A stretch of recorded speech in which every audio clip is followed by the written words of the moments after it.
যেটা নতুন ব্লগ করতে আপনাদের এখানে ইকো পার্কে চলে এসেছি, 7 ওয়ান্ডার্সে। এই এপ্রিল মাসের 4 তারিখ আমি এবং আমার মিসেস ইকো পার্কের 7 ওয়ান্ডার্স দেখতে গেছিলাম। ঠিক 3টের সময়, খুব গরম ছিল।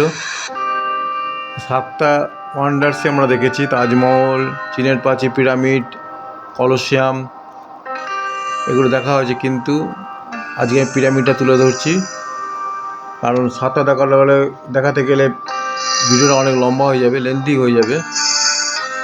এখানে দূরে দেখা যাচ্ছে স্ফিংস, বেশ ভালো বানানো হয়েছে। বাচ্চাদের নিয়ে আসলে বা পরিবার নিয়ে আসলে ভালোই সময় কাটাচ্ছে, বিশেষ করে সন্ধ্যেবেলা আসলে। এখানে বিভিন্ন রকম আলো দেওয়া হয়। ঢুকতে 30 টাকা টিকিট এবং 7 ওয়ান্ডার দেখতে 30 টাকা টিকিট, 60 টাকা।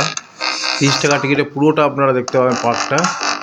তারপর বিভিন্ন জায়গায় যেরকম খরচ সেরকম। এই স্প্রিংসটা ভালোই বানানো হয়েছে।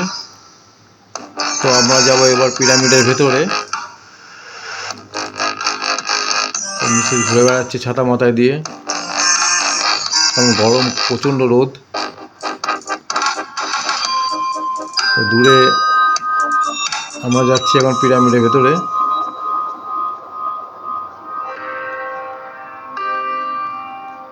ওখানে লোকজন বেরোচ্ছে পিরামিড থেকে।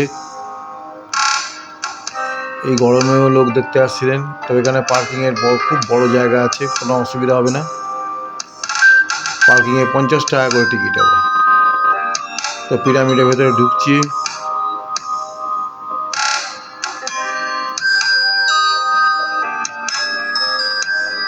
একটা এখানে সিঁড়ি দিয়ে উঠেই উপরে, যেমন আমরা ইতিহাসে পড়েছি পিরামিডের মৃতদেহের সাথে তার সমস্ত জিনিসপত্র দেওয়া হতো। তো এখানে ছবি এঁকে বোঝানো হয়েছে। তো সিঁড়ি দিয়ে দুটো স্টেপ উঠেই আপনার পিরামিডের ভেতরটা বানানো হয়েছে, দেখা যাবে।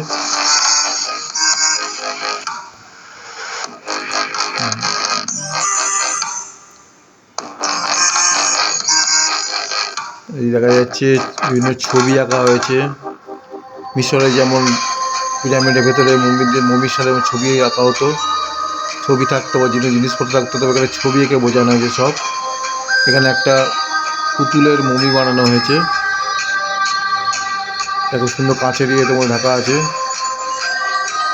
দেখা যায়, দেখতে পাচ্ছেন কি সুন্দর। এখানে মিশরের যেভাবে মমির সাথে থাকতো সেগুলো তুলে ধরা হয়েছে। পুরো ভেতরটা খুব সুন্দর, একটা রহস্যময় ব্যাপার। তো পিরামিড আমরা দেখালাম ভেতরটা। আমরা এখন বেরিয়ে আছি পিরামিড থেকে। ভালো লাগলে লাইক শেয়ার করবেন, অবশ্যই সাবস্ক্রাইব করবেন। এর পরবর্তী ভিডিওগুলো আপনারা দেখতে পারেন, বেল আইকনটা ক্লিক করে দেবেন। থ্যাংক ইউ, ধন্যবাদ। ভালো থাকুন, সুস্থ থাকুন।